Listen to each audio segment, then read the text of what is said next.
32 minutes after AM, 8 a.m. You're still watching the AM show. Now, let's talk about this new information that we got here yesterday. We thought we would have a conversation on it. The National Road Safety Commission, in collaboration with the Driver and Vehicle Licensing Authority and the Ministry of Transport, is reviewing the Road Traffic Regulation 2012, LI 2180.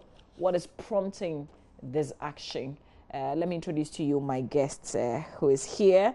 He's the Communications Manager for the National Road Safety Commission, Mr. Kwame Kodia.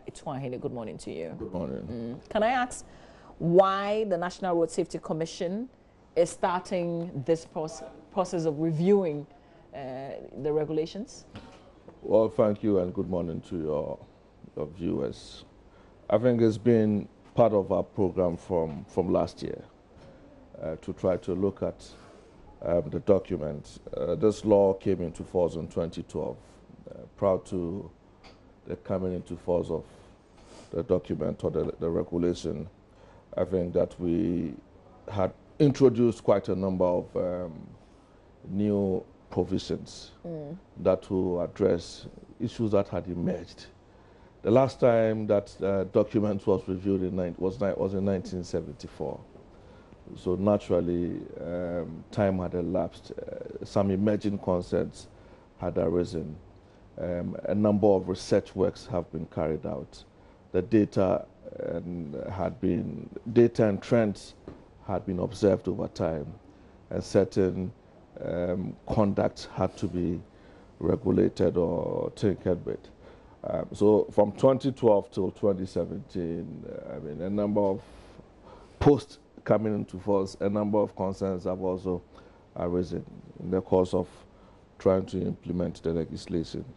So we decided, I think sometime last year, that we needed to look at particular portions of the regulations in order to try to see what we can do. If there's a way we could amend portions of them, we do so. But this has nothing to do with a recent conversation of a mandatory towing levy that made huge headlines. No, absolutely not. In fact, prior to the decision to implement regulations 102 to 105, this discussion had always been on the front burner, if you like. If you look back, it's a heavy document. It's about over 200 regulations. Yes. But 2012 is just 5 years ago. Yes, I agree with you. But in the course of implementing, for instance, there are certain portions that have generated some level of concern. One, you recall that at some point we tried to talk about ties and the issue of substandard ties. Yeah. Yes, even though the regulation was motivated heavily on the basis of research, there were concerns from some industry players, particularly to do with the age that we set for expiration of ties. So we needed to do some consultation. We needed to look at the study again. We needed to reflect on a number of considerations. And we think that it's an area, for instance, that we have to look at. Others have raised issues about conversion of buses for passenger use. I recall that in a period post-2012 when we're having this discussion, opinions were divided. Others felt that, well, if you wanted to do a passenger vehicle or passenger service, you need to bring in vehicles that are manufactured for that purpose. Others were also of the view that no, we have artisans who have experience to be able to do the conversion. So one way or the other, the law was couched in some form. But it's emerging 5 years down the line that we must begin to look at those portions. There's been concerns about motorcycle. Okada. Precisely the point. That yes, much as research, best practice points to one direction or the other, genuinely there are portions of this country where without motorcycles or tricycles, they are cut off as far as transportation is concerned. So you cannot ignore these concerns. You naturally would want to reflect on these concerns and provide one form of direction or the other. There are matters of seatbelt usage, regulations providing for kids, and the need for kids to be catered for, and a number of provisions. But do we still have issues with seatbelt? Because I thought that aspect is okay. Yes, but there's a WHO is setting new standards for seatbelt regulations. It appears to our mind that the law as it is in its current form has some gap that has to be addressed in terms of the age, qualifications and requirements. At what point can a child be seated in the front seat and be belted? And at what age should he be at the rear seat? And what's the level of protection that should be offered? We have identified some bit of gap between the new regulation or direction from WHO and what we have in our law. So we need to initiate the process to begin to bring the document up to speed. Of course, I mean, these matters of towing has just arisen, but on the So you're saying that obviously that didn't trigger absolutely this review, not. has nothing to do with No, this. no. But would that come back? Of course, except that if you pay attention to the release that came from the minister, the last release, I think it was very clear that that portion of the law has to be amended in order to take care of certain concerns that had come out in the public space. Well, I'm just saying that even before we got to 2017, we had initiated steps to try to have a review. So if you go of back... that same law? Sure. The towing levy? No, I mean this because you are going to implement it. No, this whole July. document. Okay. The whole document. I mean, the issue about towing is just one provision in this document. Yes, I'm saying that if you go back to our plan and even budget for 2017, which was formalized in 2016, we had taken steps that we wanted to look at this document again. Okay. But in the course of having this discussion about towing, it's also emerged that in addition to the other areas that we had contemplated reviewing, we need to as well look at that portion. So what form is it going to appear again in this review? No, I mean, it's early days yet. I mean, when you want to, you need to have a policy position first and try to translate the policy into regulation. I think a lot of thinking had gone into what is currently in the law, but I mean, for one reason or the other, there were public outcry. So we need to look at the policy. Would you say that you did a good job with the publicity? Because people were a bit surprised. It came almost suddenly to a lot of people. No, you see, it's unfortunate, but in this country, not too many people pay attention to issues that are important. For instance, it saddens me if you have a member of parliament who in 2017, who was in parliament in 2012, who raises issues about this legislation in 2017.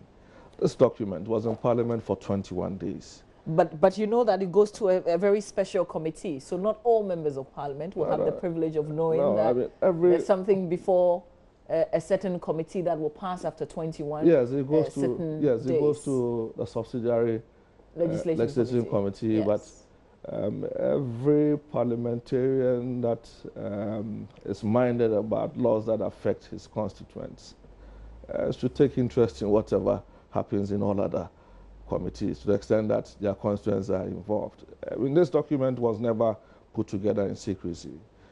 In fact, there was a technical committee that was represented by as much interested parties as possible.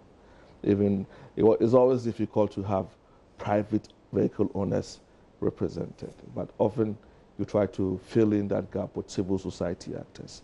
So that was done, and the document portions of them were discussed extensively. I recall that when the law came into force, a number of discussions that we had in the media trying to highlight some 13 to 15 new portions.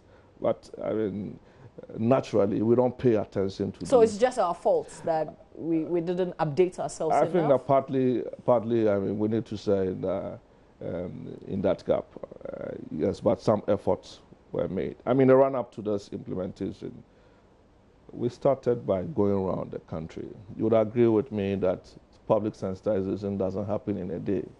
It's a process. It happens that at one point in the step of the process, there were some agitations that we needed to look back. But beyond that... but is it a good law? It is. As far as I'm concerned, it is. I mean, we've had all kinds of suggestions.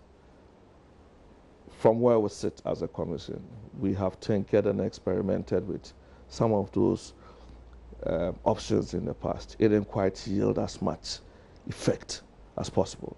So we needed to look beyond those options. So our only motivation is to find a solution, to get to a stage where at the end of the year we'll look back and we'll begin to record maybe declines in disabled vehicle-related incidents. However, that is done is another discussion for another day. So in the meantime, what are we implementing? Because we're not obviously not implementing this. Yeah. So what happens to broken down vehicles? Well, I mean, it's a tricky situation now. I mean, we go back to the situation before July 2017, which is that vehicles, the police would have to assist. I mean, in all of this discussion, I think that we didn't also pay attention to the issue of capacity. Are they doing it? Because that's the new direction. What have you? No, you've been monitoring. Yes. So what's the feedback? No, question is, are they in a position to do it? Are they doing it? Are they in a position? Do they have the logistics to do it? Are they making any efforts? I'm not sure. From what you see? I'm not sure. I'm not sure that much will change, given the constraints of capacity that we have always had. I mean, towing is naturally a business for the private environment. Amavi, today I cannot compel a private operator to locate and begin to provide the service in, say, Wow or Boga. But vehicles run those routes. They are not in Accra. But those are discussions that we'll have to have at another time. But generally, I mean, there's a gap, and we need to show as much passion in trying to find solutions to these gaps, so that we don't have as much of those incidents. What's the process of this review? We have identified who are core stakeholders, and this legislation or regulation has a number of sections that affect drivers, affect vehicles, use and construction. I think it's in about 7 parts. You have commercial vehicle regulations. You have those that are general. So we have identified some key stakeholder institutions. We have written to them that they need to pay attention to the law. In trying to use the law the last 5 years, they may have observed certain concerns. If they feel that there are portions that require some reflection, they need to bring it out. I think we have also gotten through the public, through the media. We expect that civil society groups, those who were very active in the last few weeks, with the towing levy. Of course, it's important that they pay attention to this document, scrutinize it, get to understand what is in it, and if there are areas that they think does not align with best practice or the way they do their business or how the law connects with them, they need to bring them up so that we can have some reflection and identify exactly the core areas that we want to tinker with. Are there timelines? It will take some time, but safety time is of the essence. We hope that if we can get as much concerns from the public within the next few months, by the end of the year, we should be able to put some draft together for Parliament's consideration. So effectively, is this law, this LI on hold? It is not. It is not on hold. I mean, the only portion that is on hold is Regulation 102. This document belongs to the Ministry of Transport. So the ministry provides direction as to its implementation. In its good wisdom, it thinks that for Regulation 102, given the public outcry, we need to suspend the part that requires that motorists pay the road safety fee for purposes of managing incidents. Apart from that, all the other provisions that are in the law, until they are reviewed, are active, will have the full effect The punishments that are defined will be applied if persons are, we don't find reason to live by them. But the finished document will still end up with the subsidiary legislative committee in Parliament and go through the 21 days. And then yes, I imagine that's a process, yes.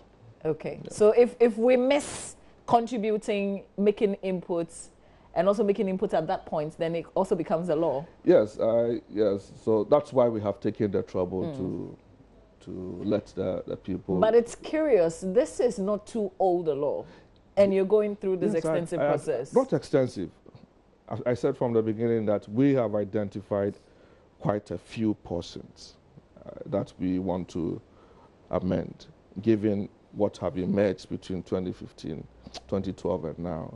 I'm saying that one WHO, which is concerned about injury. But you're not isolating those, but you're opening the entire law to us and saying that if we want to make inputs, if we've got any comments on the other sections, we can also bring it forward. Yes, because we imagine that once this process is conclusive, it will take quite a number of years for us to go back to the Finally, how much is it costing the Commission to undertake this process? It's a multi-sector. I mean, we are doing this with our sister organization like the DVLA. It doesn't cost, I'm not sure it's a capital-intensive exercise. We're just inviting the public to look at the document and identify areas where there are gaps. I mean, we'll work with the Attorney General's Department to put it in a language that is favorable and put it before Parliament. I don't imagine that issues about cost should override the good reason why we want to do this. So tell us how people can get their petitions to the Commission. In what form? They could write to us, address it to the Executive Director, National Road Safety Commission. Our office is at Ridge 5A near Ghana Football Association. And post it or drop it personally. And raise they could get copies of the law at Assembly Press. Unfortunately, our website is down, but in a few days it will come up, and we'll endeavor to upload a copy of the current legislation on the site, so that the public could also do a scrutiny and identify those areas that maybe are for reflection. We wish you well with the process. We thank you for your time this morning here on the show. We are grateful as well for the opportunity. Mr. Kwame Kodio-Tuahine is the Communications Manager for the National Road Safety Commission.